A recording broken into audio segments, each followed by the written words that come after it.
How do you view that, Jamie, if Incarnate Word is able to get up in the 30s for points? If this game gets into a shootout, you're not playing Alabama's song at the end of the day.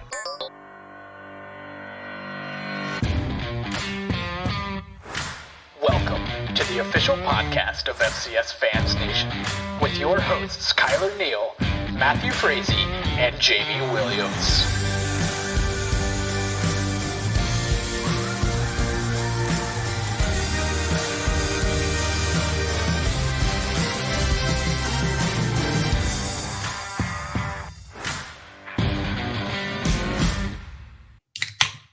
FCS Fans Nation. March Madness, they call it the Final Four. 4 teams remain to take home the national championship. Ladies and gentlemen, welcome to the FCS Fans Nation podcast.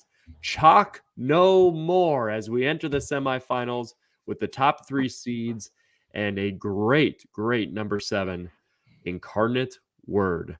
Kyler, Jamie, Matt Frazee coming through your airways this morning, afternoon, or evening. Thank you so much for joining us. We really appreciate you guys. Holy moly, last week's episode skyrocketing past 3,000 total views / listens over YouTube, Spotify, Apple. People are pumped about the playoffs. And tonight we've got Jackrabbit gear, Bison gear, Bobcat gear. If there's an Incarnate Word fan out there, get our mailing addresses because we'd love to rock it. Should have worn my Incarnate Word gear. I'm the only one that has it. Oh, you've got I failed. We didn't plan this. I failed. My Man, bad. we could use some Cardinal gear. Jamie Williams, you're looking, boy, from a Bison fan, you look pretty great rocking all that SDSU gear. How are you doing before we kick off some fun stuff in the Big 7 tonight?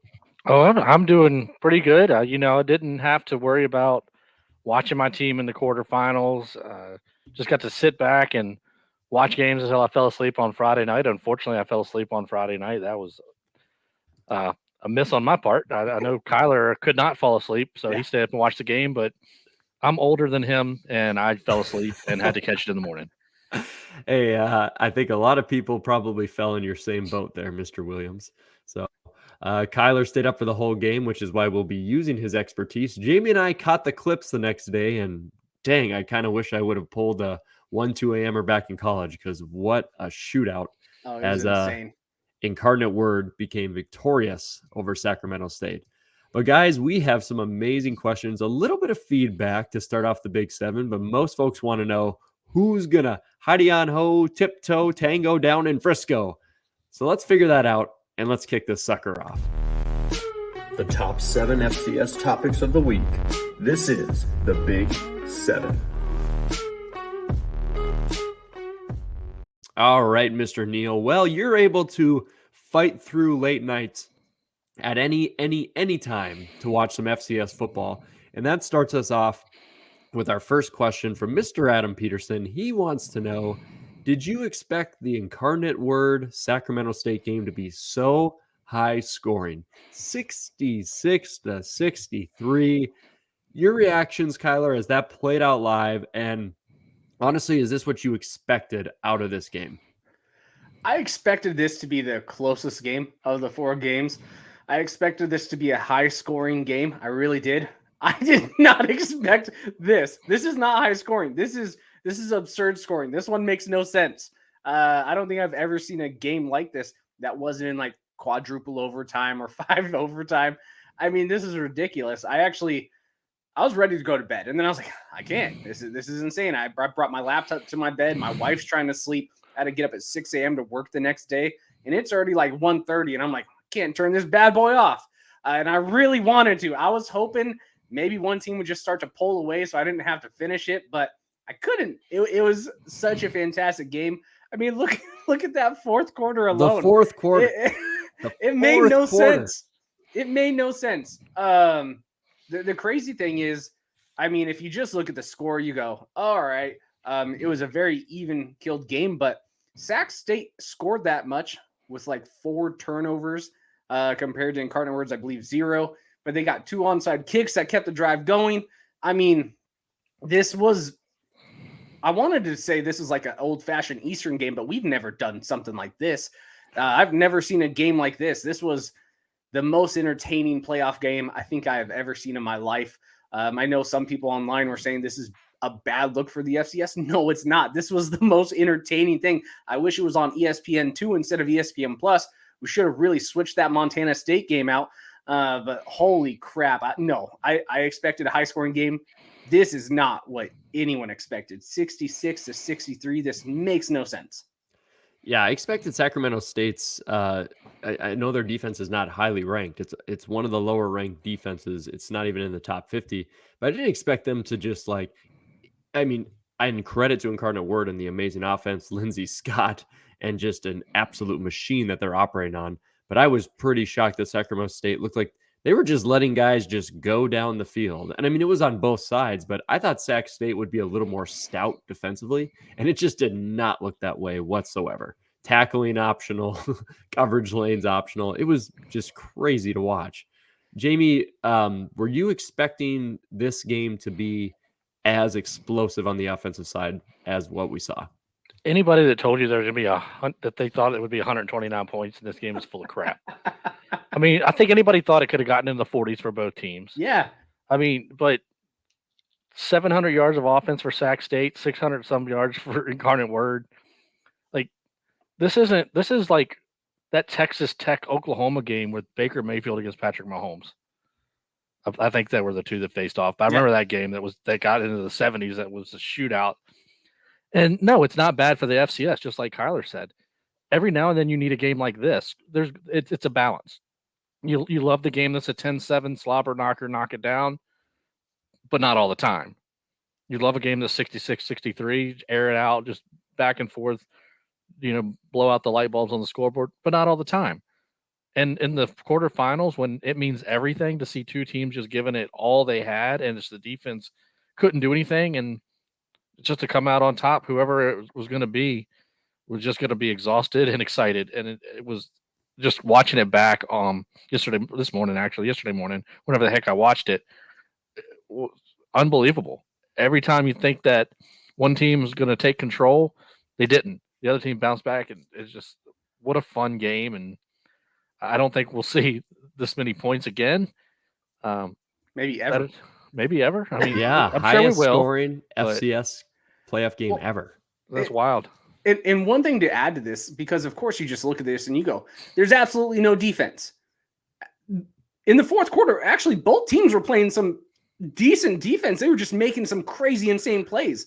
I mean, you see one of the receivers for Incarnate Word catch it over two defenders' heads that are in good coverage. You see a Sac State guy jump up, catch the ball. He's hit in the middle of the air, does a twirl to get into the end zone. Like, surprisingly, some of this was actually a defensive play, but just the offense made an insane play that shouldn't have happened. I mean, by far, the most entertaining game I think I've ever seen. Yeah, if I were to tell you that, okay, Lindsey Scott's going to throw 31 times, and we'll get, 31 times. That's all he's going to throw total. And then Sac State's going to throw, look at this, combine Ash O'Hara and Jake Dunaway. You combine those together, and you're at 33 passes. Plus, you got Cameron Scannabo back there throwing the ball. Oh, he did everything.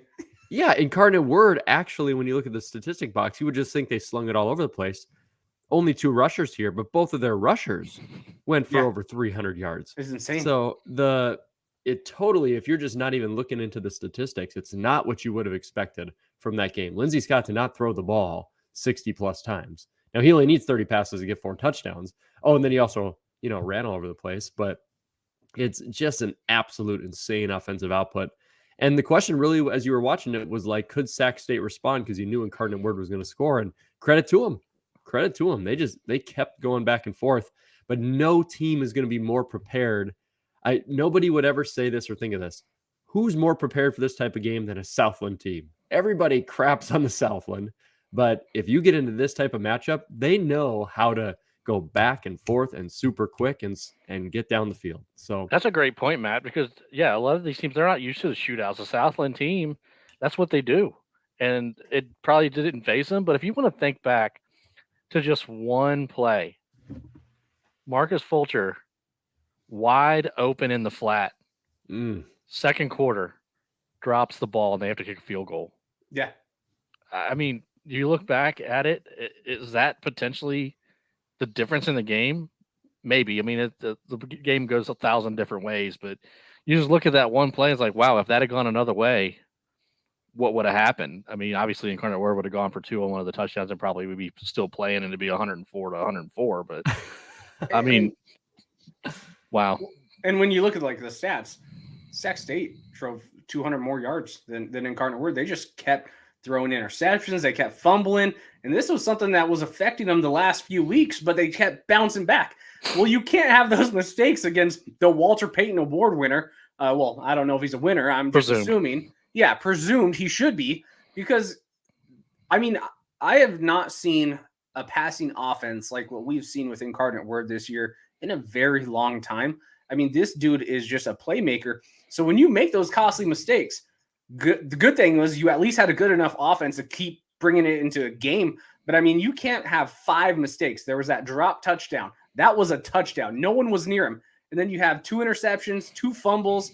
Luckily, you were able to get some onside kicks to make it competitive. But, I mean, you can't have those mistakes in the quarterfinals versus a team who has really played lights out football in every single week besides one shootout. I mean, yeah, you can't make those mistakes, but what a fun game. I mean, it is what it is. Just an absolute offensive output. Yeah. That we was tweeting the word, the bird's the word, the Peter Griffin song. I was so happy. Dropping Family Guy lines. I was so happy. A team that was not happy, my friends, was William and Mary. Nope. They and their fans were not happy, and Mr. Garth Rauschenberger wants to know, was William and Mary that bad, or is Montana State peaking at the right time? This is such a good question. I would love to hear Jamie's perspective coming from what I've been saying on Twitter. I'm sure you've noticed I have comped Montana State to one 2016 James Madison team, a number 4 seed, just like you guys were. Take down a conference rival in the second round after your bye, then take on a team that comes in there and you blast them on what is a cold and dark Friday night. Absolute annihilation. And now they're off to a Dakota school, the number 1 seed, in fact. So I think Montana State's peaking at the right time. Jamie, I'm interested from the CAA perspective, along with your thoughts on the Bobcats. What do you got, man? I think William & Mary is completely shell-shocked. They stepped off that plane in 17 degrees of weather and like, ain't like this in Virginia, because it's very rarely 17 degrees. And poor Darius Wilson, 6'3", about 26 pounds, trying to go with no sleeves too. I know you want to look tough, but son, put some sleeves on. But just right from the beginning, William & Mary was just out of sorts. I mean, the first 2 drives for each team were just nothing doing. I was like, okay, here comes a defensive struggle. It's just somebody's going to have to pop one. And then Montana State popped one, and William & Mary couldn't pop back. And then they popped another one. And then the next thing you know, boom, it's 27-0, and William & Mary has nothing. And they just couldn't do anything right. I don't think it's an indictment on them. They got beat by a better team, which sometimes happens. They got whipped by a better team. William & Mary had a great season. I mean, they were the 5 seed. They earned the 5 seed. They won an FBS game, but they were not in Montana State's league. And I'd say Fonse didn't play all season, coming back for the playoffs. That's a cheat code. That's an absolute cheat code. Like, Jesus Christ. Like, it doesn't, like, their 5th or 6th string running back went 10 for 61 because they'd called off the dogs. Sean Chambers did nothing. Elijah Elliott did nothing. They didn't need to. That was just a grade A ass whooping that William & Mary took, and it was a long flight back, and congratulate them and Mike London on a wonderful season. But, sometimes you run into a better team that is absolutely peaking. I think this has been the best team over the last 5 to 6 weeks. And they're so multiple in how they run the ball. And you have to be ready for it. And then guess what? They step back and throw a pass. So you can't – how do you prepare for this team? Stiglmeier's going to have to figure it out because they're coming. Like Deion Sanders said to Colorado player, we coming. Guess what? SDSU, Montana State's coming. It's interesting. I remember hearing Coach Vegan from Montana State talk on the Fargo radio show in between the time of the semis of last year in Frisco. And you said, I keep getting lost with numbers from NDSU because each game it's so different of how many running backs and different guys they have in the backfield to run and pound the rock the way they want to do it.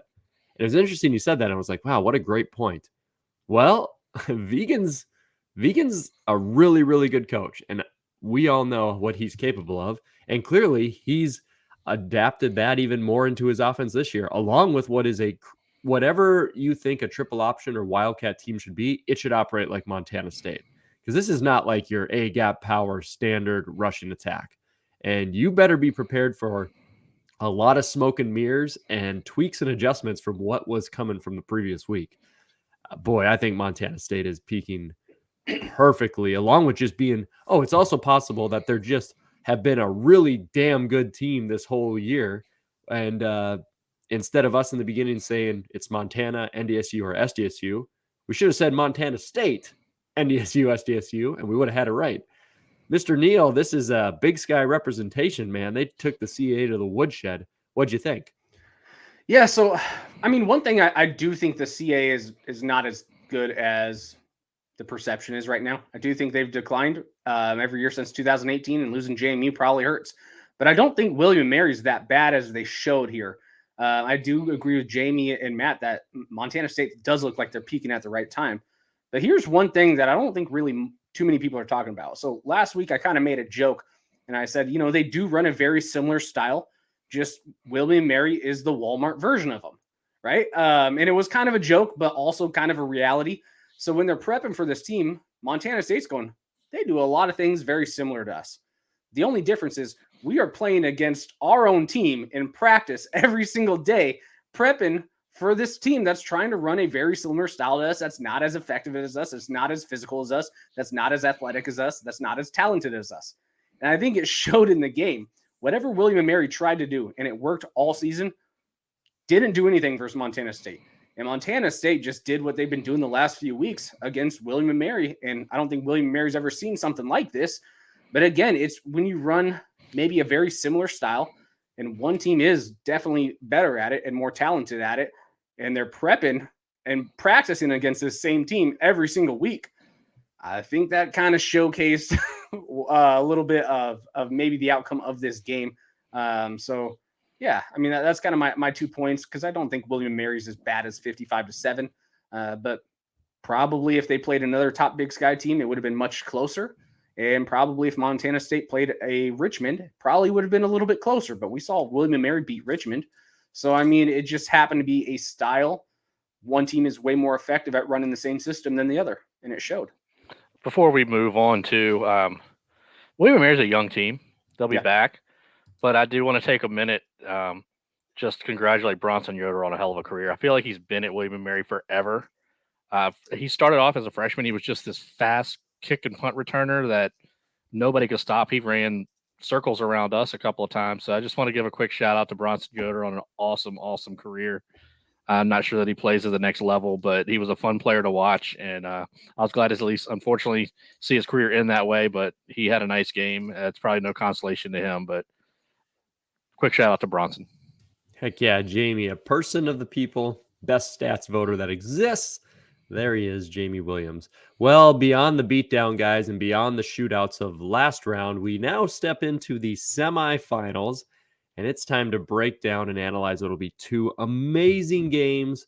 We start here with two of our best fans, Cody Werlinger and Joshua Hoffman. Their questions combined: can South Dakota State's defense slow down a healthy Afonso and Montana State rushing attack? Should South Dakota State getting ran over and around by Holy Cross's quarterback prepare them better for the matchup with the Cats? I'm not even going to attempt to say his last name because I can't even say fans' last names correctly. Holy moly. So the question here on the bottom: can South Dakota State slow down a healthy Bobcat rushing attack? Before I throw this to you, Mr. Jamie Williams, because you're all decked out in SDSU gear, I'll present here on YouTube two of our screens. One is going to show you some interesting information. This will be the rushing offense leaders in the FCS. Number one rushing offense, that would be Montana State, 6.75 rushing yards an attempt, 331.8 yards per game. But of course, we could also change this to rushing defense. to find sitting at number 1, South Dakota State, giving up 2.82 yards a rush, 85.4 yards a game. They did give up over 250 rushing yards this last week against Holy Cross, a little bit unexpected. So now we are here in the semis in Brookings. Jamie, what do you think? Who move these forces are going to just slam into each other? Who's going to take advantage? I mean, it's going to be one of those things where both teams are going to have their successes, but I'm not sure that saying playing against Sluka prepared South Dakota State more as it shows Montana State a potential way to get at them, because they're going to bring Malott and Chambers. And Sluka's very talented. Holy Cross is a good team. They play in the Patriot League, so it kind of gets lost, but they're a good team. And they had a lot of success running the ball. They kept that game close.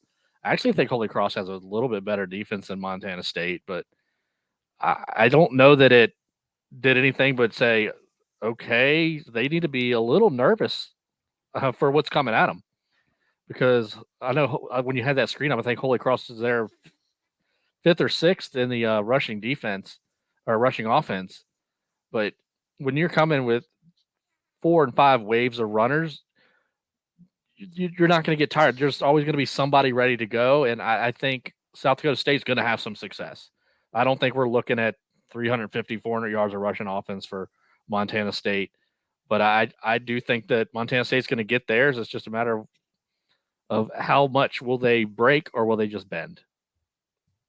It's going to be, man, this is game to me. You talk about what is possibly the best FCS game in the playoffs of all time with Incarnate Word and Sac State. You know, it was all over Twitter, Facebook.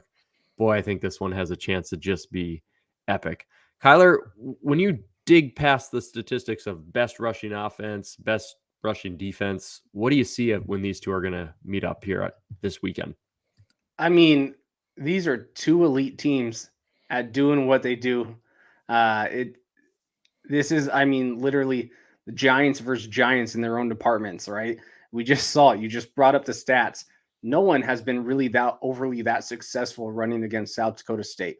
Yes, there was success last week in Holy Cross, but I mean, that's about it. And it was still a 21-point game at the end of it. I mean, South Dakota State just kept wearing them down, and they go, all right, you're going to have success in the first quarter here. You're going to set up some plays. But overall, we're still going to end up shutting you down. And in the fourth quarter, it didn't become very close.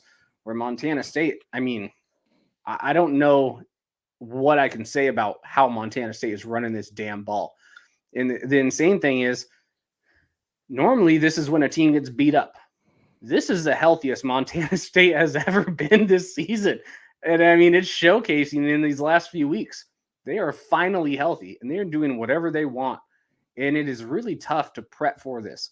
Every single triple option team that's mad about kind of the way the rules have changed, emulate this. This is what you can do. This is not your typical triple option.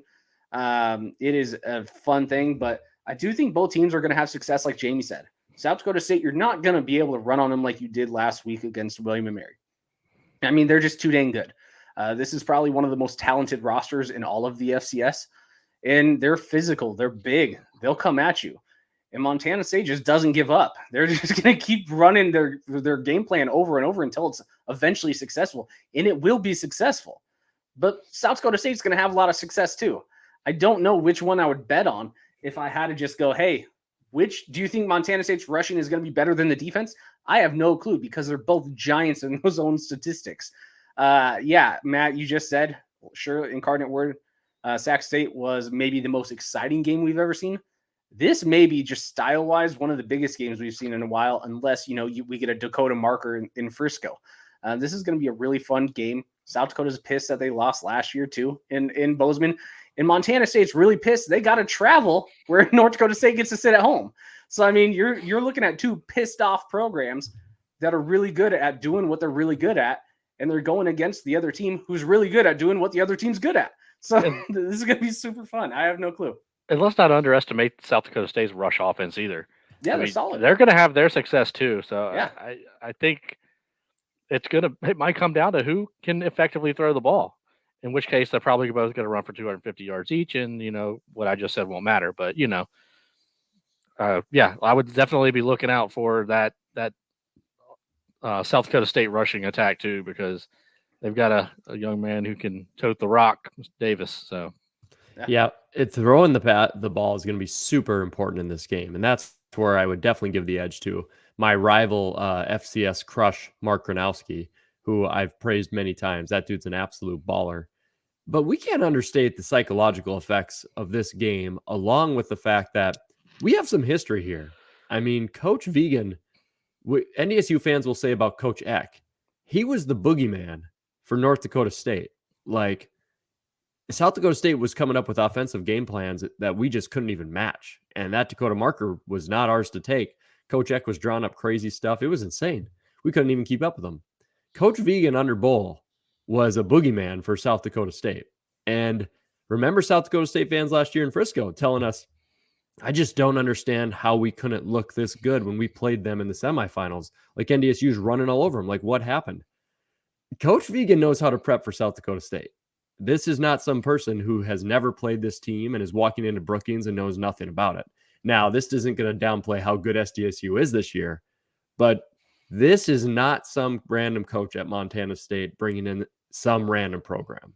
This is like what NDSU typically looks like almost going into Brookings. So this almost feels more like a Dakota marker battle if you just swapped the logos for the Bison. So this is going to be a hell of a matchup. And it's so much fun. It's kind of fun how, if you look at like what Montana State's been doing over the last 5-6 years, right? They go the first round, they get shut out by North Dakota. All right, the next year they go to the second round. All right, the next year they get to the quarterfinals. All right, then it's the semifinals. And then these are all positions where they lost. All right, and now they get to the championship and lose. Now they're back in the semifinals. Every single year over the last, 5-6 years, they have gotten one extra round, which is kind of insane when you think about it. Yeah, man, this is going to be such a fun game. I'm excited. And SDSU is not the hunters. You are the hunted. You are number one. And you've got to hold that up and find your way into Frisco with a team that believes they should not be number 3. So you mean going to be interesting. Or number 4. Yes, they should be number 3. From a Bison fan, they absolutely should be. Maybe they'll be number 1. 2 other teams that are going to try to be number 1, of course, the 9-time national champions NDSU taking on Incarnate Word in the Fargo Dome. And Mr. Andrew Markham, great fan of the podcast, he says, can the good Dr. Lindsey Scott Jr. and company continue the offensive production against a top defense like the Bisons? Will the senior secondary hold them down? Will a Southern team finally stand with NDSU when they're bringing an O-line and D-line that is similar in size? All right, Kyler, I want to throw this one at you first, my man, because you've seen Incarnate Word in person and you've talked about those lines before. North Dakota State's defensive line, a little lacking depth. It has grown substantially and has been playing much better as of late. Mm-hmm. But what do you think for Incarnate Word? Is this your standard Southland team walking into the Dome, or what is this that Bison fans should expect to see? No, because what we've seen with some of these, Southland teams of the past is when they played against another good Missouri Valley team or CAA team, okay, they could still potentially win, but it was kind of a low-scoring game. What we've seen with Incarnate Word is every single week they have done whatever they wanted offensively. I mean, you're talking about blowing up Mountain West teams. You're talking about going to Sac State. No one's done that to Sac State this year. I mean, this is just like the last game we just previewed, where one team is extremely good at doing one thing and the other team is amazing at doing the thing the team's good against. Well, North Dakota State, in my opinion, is the best passing defense. I posted this on Twitter, and you got arguably the most effective passing offense I think I have ever seen, at least in the last 12, 15 years. And again, that's coming from an Eastern fan who has torched a lot of good teams. Holy moly, that's coming from an Eastern fan. We have torched a lot of good defenses in the past. We just didn't have a good defense keep up. I mean, what Incarnate Word's able to do, and I give credit to Lindsey Scott. I have never seen someone play the quarterback position like this. There was a Sac State guy who sent me a message yesterday and said, how would you compare Lindsey Scott and Eric Berrier? Because you've seen them both live, and I went, Eric Berrier is a little more elusive, maybe a little more athletic, but everything else Lindsey Scott does is more impressive to me. He's smarter with the football. He's more accurate. He takes more calculated risks instead of just risks. I mean, I'm super impressed by Lindsey Scott this year. This was the biggest miss of all time for me, saying, he's okay. He's not that good. No, he's pretty damn good. And North Dakota State plays amazing passing defense. So I don't know. I mean, the lines, I'm going to lean towards NDSU. Incarnate Word is bigger than what I thought they were going to be. When I went to the game against Prairie View with him, on the sidelines, I went, oh, Incarnate Word's not very big. And then you see him actually lined up against the other team, and I went, okay, actually, they are a little bit bigger than what I was imagining them on the sideline. They are actually a pretty good size Southland team. They are going to get physical with you. I know the score didn't show it last game, but I mean, they were actually they were grabbing hits. They were going after dudes. They were taking hits. Now they were getting ran over by Scatabo. I mean, North Dakota State probably has some dudes who can run them over as well. But yeah, I don't know. This is going to be such a fun matchup to see because North Dakota State has not seen a passing offense like this since maybe 2016 in Eastern Washington. And Incarnate Word has not seen a passing defense like this, I don't think, ever. So this is going to be pretty fun to see two style matchups where, I mean, who knows what's going to happen. But yeah, I mean, that's my 2 cents. I didn't answer anything. Well, the offensive defensive line thing is so intriguing because if NDSU's front seven is not getting home and you're giving Lindsey Scott enough time, I'm not even saying like a lot of time, you just give him enough time, he's going to pick you apart. He makes reads really fast. Really fast. Yep. You can tell he's a 8-year guy. I mean, he's not, but I mean, you can tell he's been around for a long time. He is composed in the pocket. He will make multiple reads with dudes in his face. It's pretty impressive to watch. Yeah, I don't think the lights are going to be too big for him when he steps into the dome. So this one's going to be very, very intriguing to see. So when it comes to the lines, just specifically Kyler, and then Jamie, I want to bounce this next question right away to you after Kyler gives me this answer. You've seen those lines in person with Incarnate Word. Do you trust them enough to hold up throughout the matchup and not have this thing turn south quickly? Of course, I want to say absolutely because I'm going to be rooting for Incarnate Word in this game. But I mean, we've just seen this time and time again where it doesn't matter how good you are defensively with your lines. It is really tough to match up with North Dakota State. So, I mean, if you gun to my head, I would say probably not. I would lean towards the lines of the Dakota schools right now over the lines of anyone else in the playoff field. But there's other weapons that can make it kind of a dangerous game. But in terms of the lines, no, I think NDSU has that on both sides. Yeah, this is not Jeremiah Briscoe, who ran for 27 yards total in the year he won the Walter Payton Award. This is mobility and movement and a really, really good passer. And that can be a death sentence for NDSU. Not a death sentence, but that is the thing that can get them, is a quarterback who can move like that to at least put up points. And speaking of points, Jamie, I'm going to bounce in Cody Werlinger's question here in the Big Seven. He says, with NDSU and Incarnate Word playing two different styles of offense, could the Bison hang with Incarnate Word if it becomes a shootout with not much of a passing game? This one is interesting to me. If this game turns into Coastal Carolina 2014, back and forth between NDSU and Coastal, is NDSU have the offense this year to be able to do it, even if it's through the running game? How do you view that, Jamie, if Incarnate Word is able to get up in the 30s for points? If this game gets into a shootout, you're not playing Alabama's song at the end of the day. You can't get this game into a shootout. You got to grind it down. But at the same time, I don't know that Incarnate Word can make it a shootout because of the experience that North Dakota State has in their secondary. So, yes, Lindsey Scott's going to have to take some shots like they do down the field, but he would be very, very well served to play a very patient game and take those underneath throws. A little bit less experience in a linebacker, a little bit of injury there. Where aren't you injured, North Dakota State? The secondary probably. Outside of, I know the guy transferred, but defense ain't bad. You've had Mozart out all year, and Luke Wirtz, their middle linebacker, is a little bummed up. But he's likely to play. It's the offensive side, and that's where this question's interesting because NDSU is gutted offensively with injuries. Yeah, and even with the running game, I still trust NDSU's running game.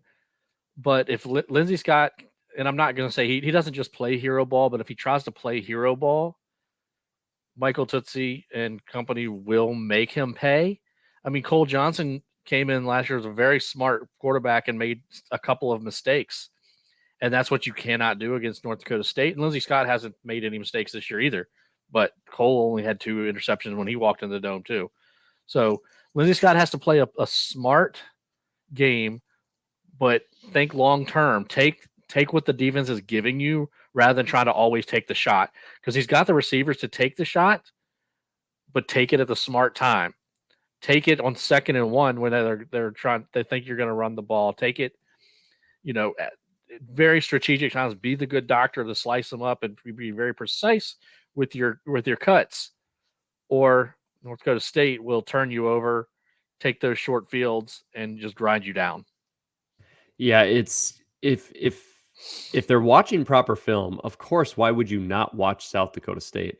And I'm not saying you should slow down to South Dakota State style if you're Incarnate Word, but you should not do what Samford did. And Samford, right off the bat, their first possession lasted 27 seconds, 3 and out. And I was like, I've never seen a team snap the ball so fast. And I'm like, up tempo is not the bad call against NDSU, but you could almost slow the tempo down while keeping it, if that makes sense. Like just double the length of time to gain time of possession and still run that offense, and you can still have NDSU confused. Well, counter to that though, Matt, you still that is part of what happens to teams. They try to account for NDSU, and that you're already behind. You've still got to play your game, but you've got to play your game the right way. And Samford, to me, they overthought themselves. If Michael Hires was ready to play, like if you can bring him in the second half, he can start the game.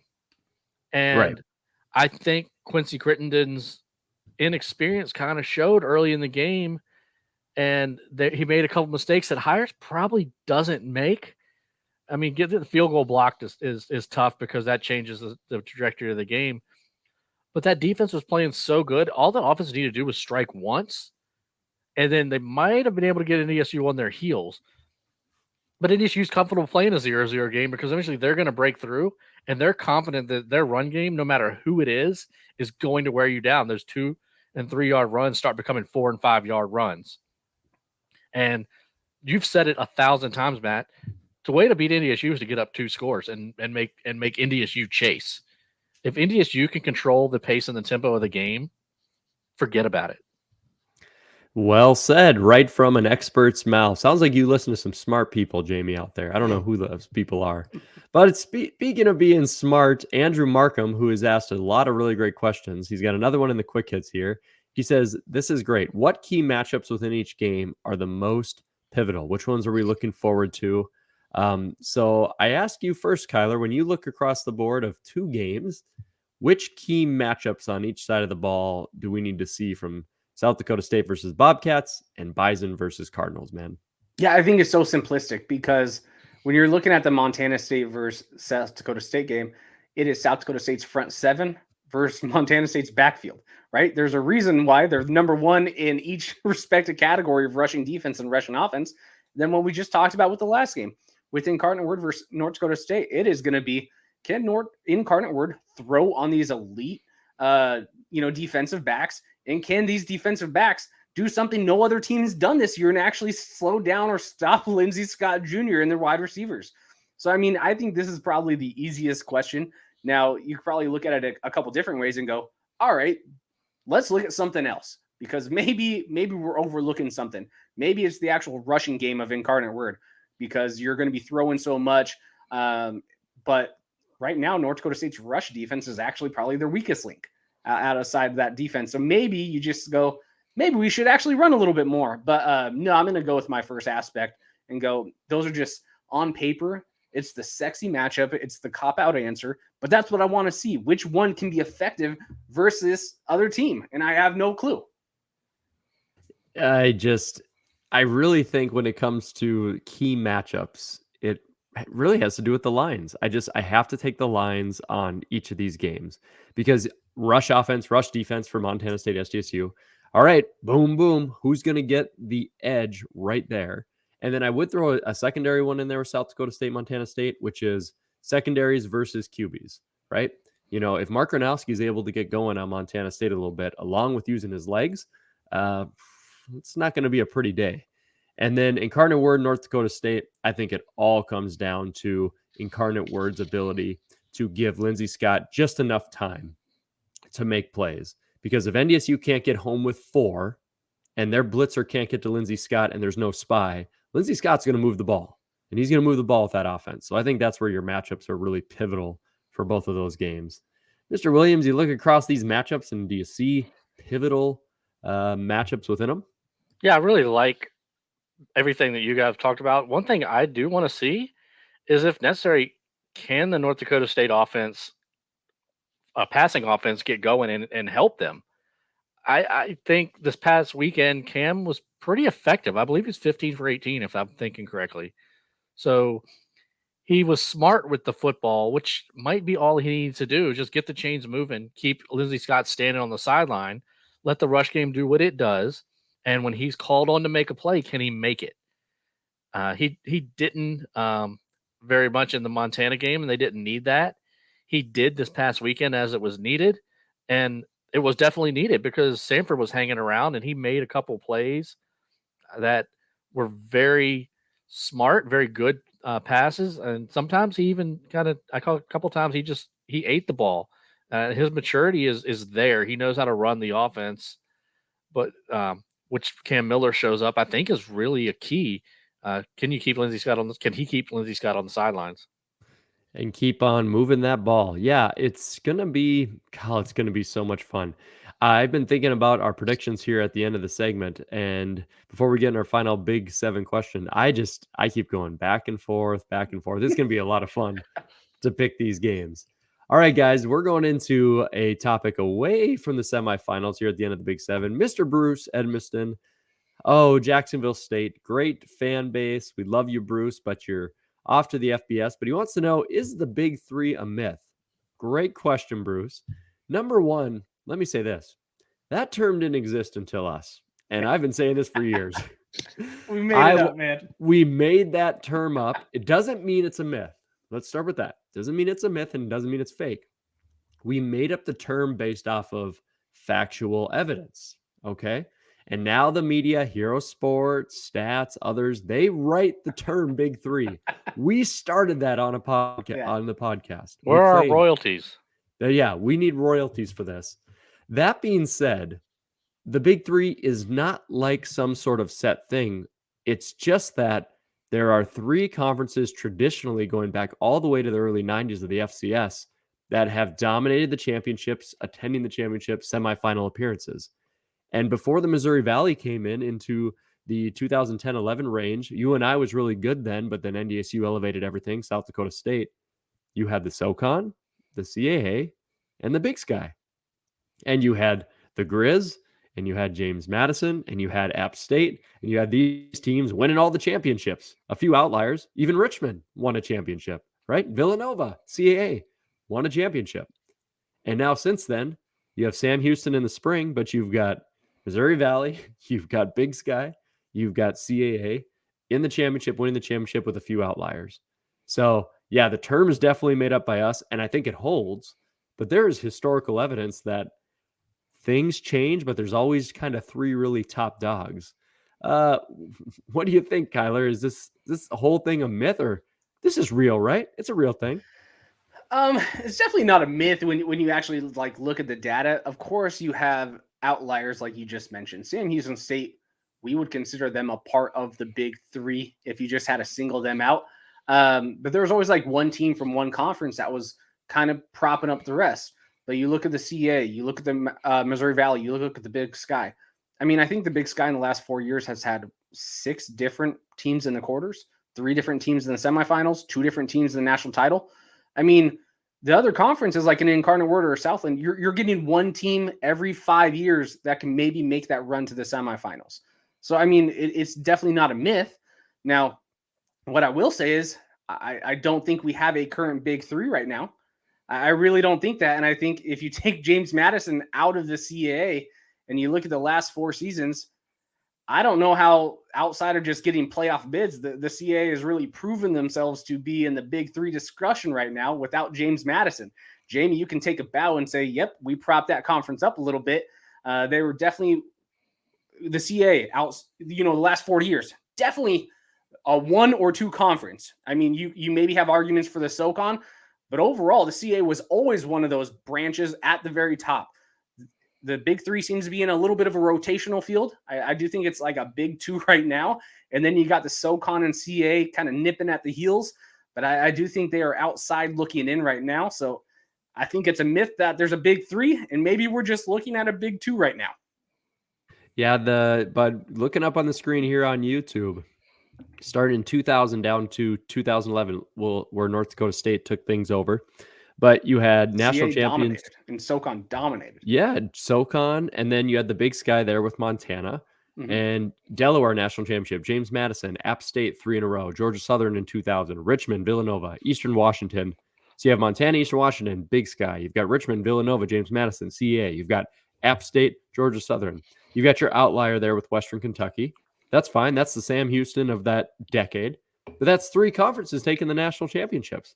And then that just continued. And that's 6 CAA / Atlantic 10 teams in a 7-year period there too, from 2003 2010. I think it's 7 and 8 actually. Am I wrong? Wasn't Western Kentucky a part of basically the old Missouri Valley? The Gateway? Not Gateway. I think the Gateway is. They're either the Gateway or they are OVC. Gateway, they were part of the Gateway. So that was the Missouri Valley that is today anyway. That's not even an outlier. That is the valley that we've seen today. Right. Just like the old CAA, most of that was the Atlantic 10. For sure. It kind of merged. So that's not even an outlier, Matt. The only outlier is Sam Houston. That is it. So what we can 25 years. So what we can say is the Big Three is a thing, but it wasn't coined or phrased until the FCS Fans Nation podcast. A made-up term to explain some things. Some dumb kids with corded Apple headphones on a terrible staticky microphone created a podcast 6 years ago, coined a phrase, and now the media uses it. So that's pretty cool. And now we got 1,500 subscribers and a couple thousand views a week. So good for us. We'll brush it off and we'll enjoy. Not to brag, but yeah, I mean, until another conference elevates itself to where they've got teams in the quarters and semis every year, it's not a myth. I mean, I think the CAA might be getting to a point now that we're gone where the quarterfinals might be their ceiling for a little while. I think in a different matchup, could William & Mary have advanced? Maybe. But they weren't beating Montana State. I know I picked them, but that's because I had to. I wasn't going to let this podcast go 12 picks the exact same. We will give Jamie credit. For you guys who just watched last week, Matt and I picked Montana State. Jamie, he picked William & Mary. Right after the podcast, he went, I hate you guys. I didn't want to, because all of us picked the exact same matchups the whole time. That was the last one. And he goes, we couldn't be 12 for 12. This is stupid. No, I'm betting on Montana State. Montana State's going to win. But he's like, I wanted a little bit of chaos. So we will give Jamie credit. He truly did think Montana State was going to win, even though you guys have all video evidence of him going, being a CAA observer. Yeah. Just a homer. Just loves the CAA. The thing we love the most, boys, besides discussing our amazing terms that we make up, is taco bets. It's time to put your money where your mouth is. And if you're right, put some tacos in there too. This is Thompson's Taco Bets.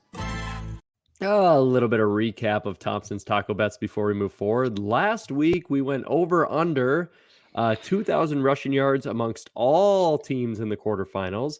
Just between South Dakota State, Holy Cross, and Incarnate Word and Sac State, there were 1,159 rushing yards. Yeah. However, not a lot in the other matchups. Total 1,847 rushing yards, giving it the under. Now, here we go. Listen to this. Sure? I am very, very positive. State game, there was like 800 rushing yards alone.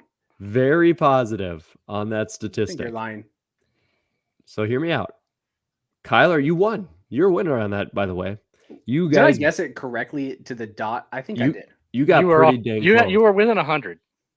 You Was were I within really? 100. Yeah, Yep. you said you had 1,700 and I upper don't know. 1,700s. I Yep. don't remember. You were very So- analytical about it too. Yeah, you made us pull out a calculator. Yeah, you're welcome. So for the taco bets, here you go. Over under the 2,000 rushing yards. Kyler and Jamie said under, they win. I said over. Here you go. We also have some recap. Is Sac State undefeated? If so, are they the 1 seed? We had multiple losses and wins there on a double taco bet. I got both of them wrong. You guys both split. Will there be a non-Big 3 team in the semifinals? Matt and Jamie winners, as we said yes. Kyler said no, and Incarnate Word saved our butts there. And this one going way back, we didn't ever recognize these ones. The NEC auto bid. Jamie Williams picking St. Francis in like week 4 wins. Kyler and I lose. And Idaho win total bet over under 6.5 wins. Matt Frazee finally gets a victory as you guys went under. Ye of little faith. Okay, so tacos owed. Matt owes 10 tacos. Kyler owes 4 and Jamie owes 3. So Nice. tacos are on the unbiased Bison admin because he's an idiot. So that being said, let's talk about the taco bet for this fun episode. Thompson's taco bet recommended by a fan. One of our fans, Preston Gale, said, will the Cats rush for over or under 300 yards? I tweaked it a little bit, Preston, because Holy Cross did go just slightly around 275 rushing yards last week. So Holy Cross pulled it off on South Dakota State, and now it's the number 1 rushing offense coming into Brookings. Will the Cats rush for over or under 274.5 rushing yards is our taco bet. I'm seeing you guys. Maybe I hit this over under pretty well because you're looking a little unsure. Jamie, what do you think, man? Over or under rushing yards for the Cats? It's a pretty good number. This is So what they averaged 331, and I believe when you threw it up, South Dakota State Like held 84. teams to 84, 85. I'm gonna go under, but it's gonna be over 200. Ooh, so it's going to be close. 274.5. Jamie taking the under. Kyler, what do you think, man? Under or over here? Oh man, this is actually really difficult because of course we all have just been saying Montana State's peaking, they are healthy, but they have not seen a rushing defense like this. But South Dakota State has not seen a rushing offense like this. How much did North Dakota State rush on South Dakota State? It was actually a little bit more than I expected. Nothing in the second half. Right. But in that first half, they actually came out throwing the ball quite a bit, slinging Right. it. But North Dakota State, when they played SDSU, would have rushed for, doing quick math, about 100 and I'm just estimating here, 115, 120 yards. Okay. That last week was an outlier. I went back Right. to the last 3-4 games: Illinois State, Northern Iowa, Well, Delaware, and yeah, SDSU wait. gave up nothing. When you're averaging, they were averaging 70 yards a game prior to this one, Yeah. and it jumped it up 15 yards. I have to go with under, even though Montana State's rushing has just been insane, and I don't think we've seen another rushing team like this. I have to go with under. I mean, Montana State can still look really dominant on the ground and rush for 200 yards. I do think they're definitely going to rush for more than what South Dakota State's average is. They'll probably put up the most rushing yards, pretty close to it, that they have seen all year. But South Dakota State's going to be prepped. If I had a bet, I would bet on the under. Under. I'm not saying this is what makes South Dakota State lose, but I think Montana State's going to get their yards. I think they will rush enough between this kind of matchup to eclipse 275 yards. I'm not saying, because I think passing is going to be very important in this game in very key moments. So this will not give away my game prediction, but I will take the over here for Montana State to be rushing over South Dakota State a little bit. It's going to be a fun matchup. So the question I have is what's worse, my performance in the weekly pick'em or Matt's performance in the taco bets? Pretty close. I have to accumulate the weekly pick'ems, but No, I you think- don't. No, you don't. I We was did going to so say, bad. I think even my taco bets are less bad than some of these game picks. Oh, So, our game picks this year were the worst I've ever seen. We're normally pretty good at them. Like, Yeah. I had people calling me out going, Kyler, you are the worst. I'm like, if you look at all of our game pick'ems in the last few years, I'm always in like the top 5. I'm beating computer analytics. I'm normally good. This year, holy crap. I was not good in anything on the podcast picking a game. Next year's game of the week, every week, will be NDSU, and we'll pick South Dakota State to win the marker, and then we'll look pretty dang smart. That'll be pretty easy. Perfect. All right. What is always fun and easy? Quick hit question. Just because your question is answered quickly doesn't mean we don't care. These are the quick hit questions of the week. All right, guys. Quick hit question time. Got some great ones from our fans. And you know what? He's asked so many amazing questions so far. Here we got his final one here. Andrew Markham wants to know, was the Incarnate Word and Sacramento State elite offenses or bad defenses? To kick the quick hits there, Kyler, what do you think, man? They were both elite offenses. I mean, you saw their offenses do this to pretty much everyone, and then they just had to play each other, and some plays went their way. I think they both have mediocre defenses, but they didn't have as bad as defenses that they showed this week, but their offenses are that damn good. Sacramento State, really, they kind of played that game that was survive at the end. They did that all regular season and just couldn't get over the hump in the quarterfinals here. Mr. Williams, here you go. We kind of had some fun talking about the committee screw-ups last week. And Mr. Scott Bulwitt wants to know, both roads are going through the Missouri Valley Conference. Coincidence or the committee's plan? What do you think? I mean, just that's how it laid out. I don't know that the committee had a plan. It's just how it wound up. I'm sure they would, if you ask them, they would love to see the marker in Frisco, but I don't think they had any grand plan. If they did, they would have just made the number 2 seed North Dakota State. I really think they didn't want a Valley Championship and a Big Sky Championship in the semi. I think that's how they laid it out for some weird reason. And I'm not the conspiracy guy. This is a little bit off topic, and I know it's a quick hits. If Sacramento State gets the 1 seed like we all thought, do they beat Holy Cross? And then we actually do have this? I think they do. Yeah, they probably do. Maybe. We just saw Holy Cross go play pretty dang good football there against South Dakota State. I think it's what. Yeah, I think it would have been an all Big Sky, all Valley if they seeded it correctly. Yep, and Kyler wanted so many tacos. All right, guys. Listen, you bastard. They're going to taste good in Frisco, gents. We're almost there. Incarnate Word at NDSU. What happens when an unstoppable force meets an immovable object? Will defense be optional in Fargo? Dustin Helton and Brandon Anderson want to know. The Rev. I think this game is going to score back and forth. I don't think it's going to be a Southland style where things just go off the rails and NDSU scores a bunch. And I don't think that it's going to be, I think you're going to be right in the middle of what you expect it to be. And I'll leave it at that as we get moving towards our game predictions. But I really think North Dakota State is not going to be able to slow down Incarnate Word completely.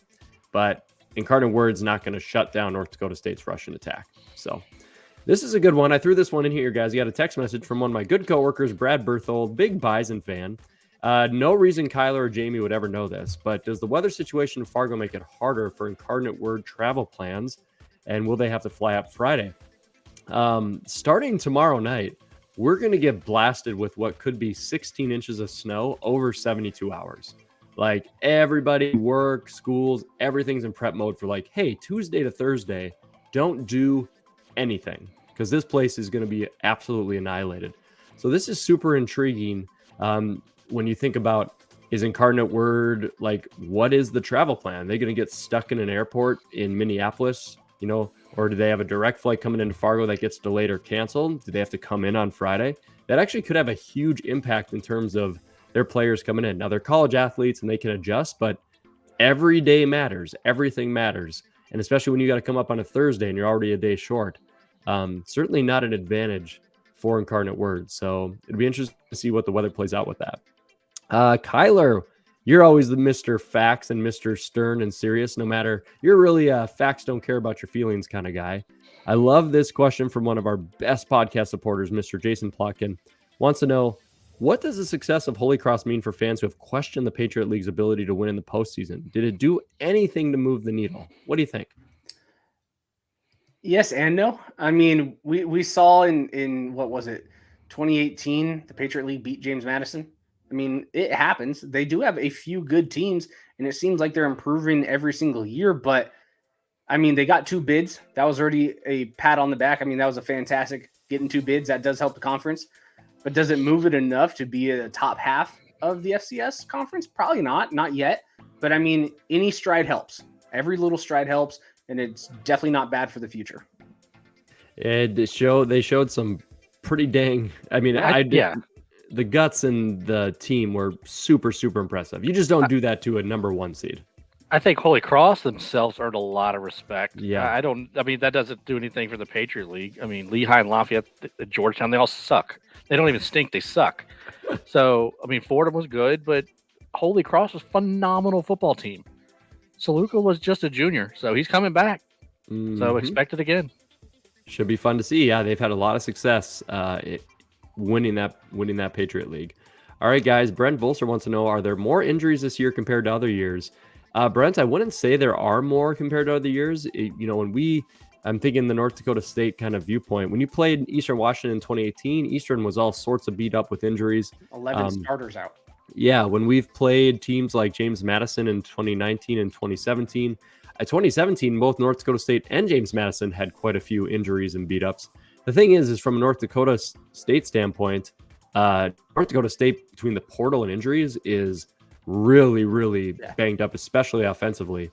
Injured for North Dakota State, wide receiver Roger Nelson, running back Tamarick Williams, backup and used quarterback Cole Payton, tight end Noah Gindorf, right tackle Mason Miller, fullback Mr. Everything Hunter Lipke, defensive tackle Eli Mostart, portal wide receiver Phoenix Sproles, running back Dominic Canella, wide receiver DJ Hart, cornerback Marquis Siegel, cornerback Britton Pasco, questionable defensive end Spencer Wagee, middle linebacker Luke Wirtz, and I didn't even have enough characters on Twitter to put our original starting center on there either. So that is decimation, and compliments to my Bison. They got a lot of depth because I don't know of many teams that get to the semifinals with that sort of absolute destruction of injuries. Kyler's pointing out his 2018. Only 1 year though, baby. And Just 2010. We lost Tywan Jones. We'll take it. You guys are okay. Number 1 draft Not pick now. in April for the FCS for the Eagles. Jamie, Mr. Dustin Helton the Rev. I love this question. Of course, FBS rumors are coming out all over the place. You guys didn't hear the A-Sun whack is going to the FBS in half a decade, according to Twitter and a report. Can we stop focusing on the notes where it said the whack son moves to the FBS and instead focus on why that's a statement in the future of FCS in the next 5-10 years? Can we focus on the now, Jamie, from a guy who transitioned to the FBS? What do you think about those rumors? I mean, yeah, they're going to merge and become one conference like they should have done this year. It'll be less of a conglomeration of crap. I mean, their records and their teams are still going to be crap, maybe even trash, but it's going to be one bid league. And there's a couple of teams that have FBS aspirations, but as a whole, those 10 teams are not going to go to the FBS. I don't see it. And if it does, then there's a lot of red tape that has to happen. But for now, let's just see what they can do next year. See if their champion cannot lose to the Big South champion by 20 points. Ooh, shots fired. Rev's going to be ready for you, Jamie Williams. Kyler, you were tweeting about this, a little back and forth with some folks. Nicholas Deal, great question here. He wants to know what conference hurt its standing the most in the playoffs, and why is it the conference? Why is it the CAA? Yeah. So what about the CAA, man? I mean, when they have played a top half conference, they've actually got completely murdered of current CAA teams. Not James Madison. We're not talking about James Madison. They were on a level of their own. But the last 5 years, it is every single year a more and more decline. They got the easiest matchups to even get them wins this year. NEC teams, Pioneer League teams, Patriot League teams. Sure, you get your wins. Now you had one team who played competitive ball against a top half of the FCS conference. All the other losses, blowout to Furman. Blowout to South Dakota State, fair enough. Blowout to Montana State, fair enough. Blowout, I mean, you blowouts, and you beat the easy teams. Yeah, I mean, the CA probably shouldn't get 5 teams anymore. They probably deserve to be viewed as the SoCon. I'm just going to be honest with her. Maybe the SoCon deserves to be a few more teams in the CA right now. I'll say that. You got to earn it in the playoffs. close losses are not as bad as complete shutouts and blowouts. And But that's at what the same CAA time, does. yeah, I think you're right. I think you're right. But which CAA team lost before they should have? None of them. Yeah, It's just that's Furman? what. And I think it's the point Furman, that Furman's better than Elon. but blowout? Yeah. I don't know. Yeah, it's New what Hampshire? It's what you've We- been saying. That was a I mean, very sexy Holy Cross pick to still beat a the favorite Patriot team. League team, but it's Is a that- sexy pick. You shouldn't lose to a Patriot League team. If it's the big three, I mean, that's what it is, and they're all just not Right. competitive. But it's exactly what you said. It's fallen off but it didn't. Nobody lost before they should have. They're a quarterfinal at best conference right now because we're gone, unless somebody can sneak through with a matchup. So I don't think they hurt their standing. It just proved what they are now. I think they were gifted a very easy playoff field, and to get them a few more a few more strides up against the bracket. But I mean, they just do not look good versus any decent team at all. Kevin's gonna love you, Kyler. There you go. He's been waiting for this moment. Oh, that He's been tweet's getting waiting. I think this is on like 30,000 impressions from it. Hey, sometimes you Been speak blown the up. truth, right?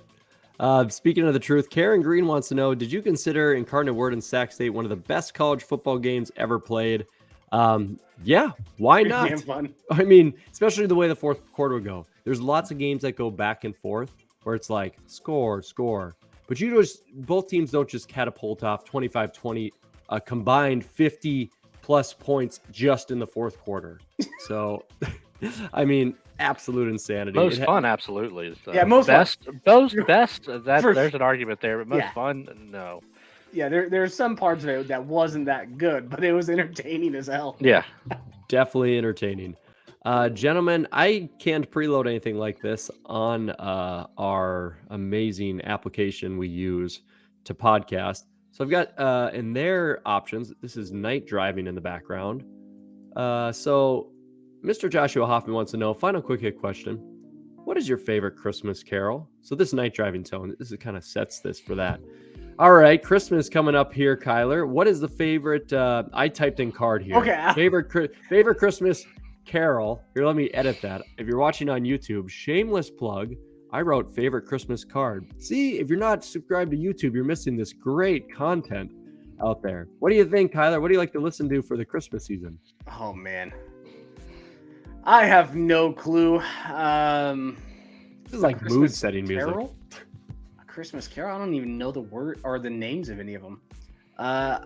There's this Scrooge. orchestra. Anything that's Trans-Siberian Scrooge. Orchestra. Anything that's Oh. Trans-Siberian, but it's not a Christmas Carol. You're not singing, with the bass, the violins, and the guitars at home. But Trans-Siberian Orchestra, I'm gonna just say that anything them, I will tune up. And I hate band, but that is different. Oh, I love 2022. I will tune up some Christmas music. Jamie Williams, what do you think, man? You got a favorite Christmas carol?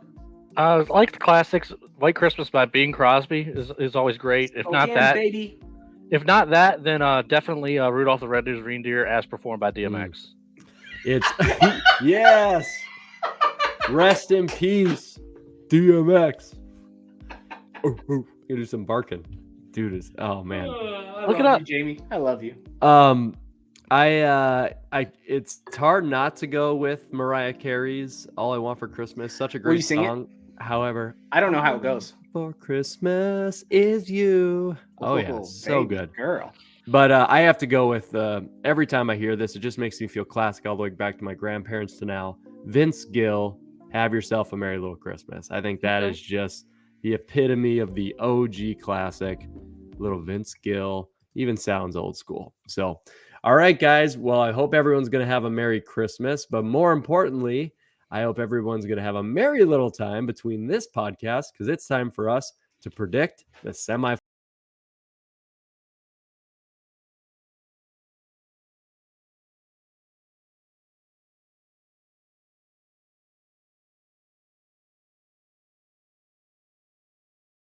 So here we go. Two people put questions up for this podcast. Christian Salazar says, do you think Incarnate Word has an actual shot of beating North Dakota State?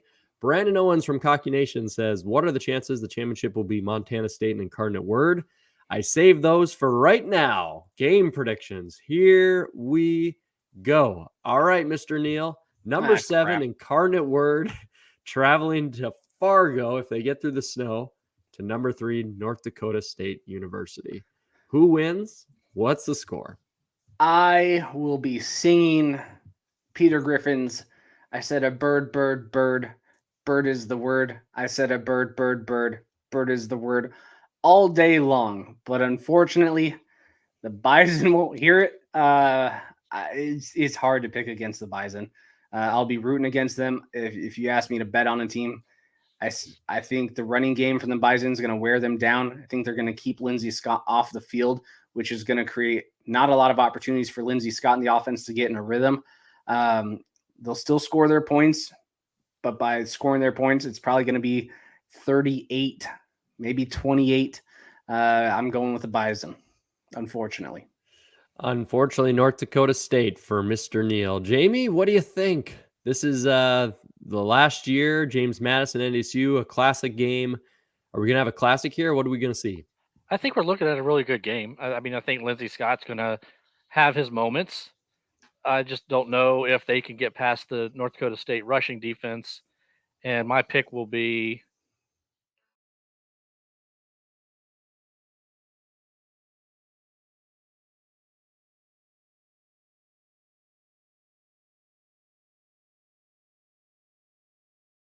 From Texas, so you're picking Incarnate Word. Yeah, Let's that's go. what it Next is. question. You thought I was going to pick Incarnate Word, but that's the song that plays as soon as NDSU knows they're going to Frisco. As much as I, like Kyler, am going to be rooting like hell for Incarnate Word, North Dakota State by 2 scores. The song will play before the last play, unlike last year. I have to go with you, gentlemen. I'm wearing the hat, of course, biased or unbiased. I think it's going to be a really good game. I will take the same score of Coastal Carolina in 2014, 38-31. NDSU beats Incarnate Word. I think it's going to be really, really good. I just think NDSU will be able to control enough time of possession and get a score near the end, along with the atmosphere of the dome taking some impact. So I will take North Dakota State to win. And so we're boring right now. Bison all advance. I am very intrigued by this one here. Number 4 Montana State at number 1 South Dakota State. Feels like it could be the best game we see. Now, Kyler and Jamie are both rocking SDSU and Bobcat gear. I have to give a great shout out to my man, Mr. Mike Hamill, a loyal listener to the podcast. He sent us Bobcat gear. I am rocking the shirt tonight for you, Mr. Hamill. This shirt is awesome. It's got a big old Bobcat, old school helmet. He wrote me an awesome note. So thank you so much, Mike. You kindness of your heart to send stuff like that. You didn't have to. And I look forward to wearing the Montana State gear all throughout the podcast as we continue this through the years. Now, when I look at this matchup, man, I wish it was I feel like the OVC trying to pick a conference champion by flipping a coin, because this game is going to be so good. So I just lined up a few factors to make my predictions. I was like, who's playing the better, hotter ball? And I don't think that there's a lot of difference there. I think SDSU's just been good the whole dang time, but Montana State's peaking at the right time. I look at the coaching matchup, and I kind of give a little bit edge to Vegan there from the past. Montana State coming in a little bit underrated in comparison to where they should be. They're lower ranked. I think based off what I saw last week, Vegan and them are licking their chops. I'm going to go 29-27. Bobcats by 2 points in a classic. And I will take them. And if for everyone thinking, you just don't want to play South Dakota State, that is true. As a Bison fan, I don't want to have to play South Dakota State. I think South Dakota State would beat NDSU and Frisco, but I also think the Bobcats would. So I'll take the Bobcats to beat SDSU. Jamie, what do you think? You're decked out in SDSU gear. What's your pick? I am decked out in SDSU gear, and I think their run defense is phenomenal, and I think their offense is very good. I think they're a very balanced team. However, I'm going to pick Montana State. I just think they're playing the best ball right now. It's just the way that team is running the ball, and when they have to throw, they're hitting the throws. Patterson's a good receiver, and I'm not trying to take anything away from South Dakota State. They've been the best team throughout the whole year, but right now Montana State is the best team. And alongside what I said after the podcast last week, I also said I kind of low-key think Montana State's going to win the national title. They didn't do anything this past week to change my mind. Montana State by 3. All right, Kyler. Are we going to be boring again? Don't do it for fanfare. This is the semifinals. Go with what you actually think. You're wearing South Dakota State. You're wearing Bobcat gear. Who advances to Frisco? This is such a fantastic game. Again, it is 2 elite teams doing what they do best. One's punching you in the face when you're trying to run on them. The other one's punching you in the face when you are running on them. This is very hard to pick. You guys have all made amazing points. No one's playing better ball than Montana State right now. But South Dakota State, they played damn good ball all year. They have a stronger strength of schedule. They have beat the Bison. It's at Brookings. They're pissed off from last year having to go to Bozeman. They really want a marker game. I'm tired of all the people online saying they always just pair us up with NDSU. No, they haven't. You've been on opposite sides 5 of the last 6 years. They have wanted this game to happen. And for the first time in history of these two teams being Division I, the marker game will be in Frisco. I am picking South Dakota State to beat Montana State in a very close battle. I do like your guys' 2 to 3 point type of game. I'm going to say 27-24. South Dakota State does get the W. It's going to be a fun time in Frisco as 2 non-biased observers. We're going to egg people on, say, no, this North Dakota State dude punched you in the face. We're going to do a lot of weird stuff to make sure we can just sit back and watch. But no, I got to pick the Jackrabbits in this one. This is their year. Their coach said it since the beginning. Most talented roster he's had. Got to go with the Jackrabbits. Well, someone's going to be upset or happy with us. Either Ron Lowney, who comments on your YouTube, who's a Bobcat fan and comments on our YouTube channel more than anybody else. We love you, Ron. Thank you for supporting us. Or Jackrabbit Illustrated guys are going to be happy or pissed off at us. So either way, we've made some enemies. That's okay. That's okay, because either way, I'm wearing this shirt or the one Kyler's got on all weekend in Frisco. So Same. Either way, as long as you're not supporting the Incarnate Word, I'll wear that shirt all day. I'll buy one if as long as you're not supporting the dreaded empire that is North Dakota State. Well, the thing that you all should support and are is the FCS Fans Nation podcast and the page. Thank you so much, ladies and gentlemen, for joining us tonight on our episode. Make sure you follow FCS Fans Nation on Facebook, Twitter, and YouTube. Our bracket challenge is in full throat. Thank you to the 92 people who are participating in it. We'll have a winner who's actually going to wear a team hat of their choice. They will win it from us if their bracket wins. Mr. Derek Lambie, a UND fan right now, is in the lead. He only has 1 pick wrong in that first round of games. He has Montana State as the national champion, in fact, as well. So that's been a fun thing to track. Along with that, make sure you follow us on Facebook, Twitter. If you guys see our Twitter handles here, at JD Williams 23 for Jamie, at Kyler EPH for Kyler Neal, and at Matthew Frazee for myself. The reason you'd want to follow us and our page on Twitter is that's where you're going to see where we're at in Frisco. So if you're planning to make that trip to Frisco, you're going to want to follow our 3 Twitter accounts along with the official one of FCS Fans Nation. So you can see where we're at a bar drinking a beer, where we're grabbing lunch. The best part of Frisco for us when we Heidi on Ho 2-step tango down there is just engaging with fans, talking to folks, whether our teams win, lose, or draw. It's really when you guys come up to us and chit chat with us in person, not through screens and not through questions, that makes this thing such an amazing experience. So we hope to see as many of you down in Frisco as possible. All right, Kyler Neal, send us out. You've got the Rabbits, you got the Bobcats, you've got a little bit of green and yellow back there. I'm just going to say it's Bison instead of Packers. And that Eastern hat kind of looks Incarnate Wordish. Supersonics. So you've got everything for the semifinal. Send us out, man, with final thoughts. Have yourself. No, man. This has been probably one of the more entertaining playoffs that I've seen in a while. And I think we're going to have another really entertaining weekend. I hope both teams do extremely well. I hope 3 teams lose and only Incarnate Word wins. But that's not going to happen. I'm just excited. It'll be fun to see you guys in about a month now. Something like that. So Love your face. A little less. Yeah. So, oh crap, I'm not ready. 4 But weeks. awesome. Yeah, no, I hope you guys all have a good holiday. Watch the games this week, and we'll see you in 3 weeks. Heck yeah.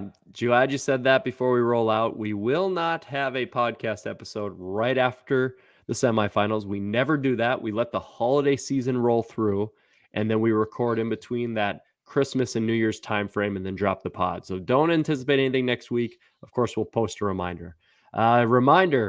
Subscribe, and we'll see you down in Frisco. Best of luck to all the teams. Stay healthy. Everybody else, stay safe, and have a great, happy holidays. Boom. Thank you for listening to the FCS Fans Nation podcast. Make sure to like and subscribe to this podcast on your preferred listening platform, whether it's Apple, Spotify, Google, or even YouTube. And make sure to follow our FCS Fans Nation social media pages on Facebook, Twitter, and Instagram.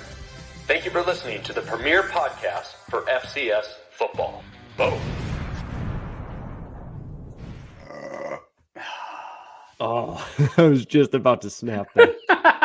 Oh, man. Snap it too. Oh, that'll be perfect for the end of the pod. Yep.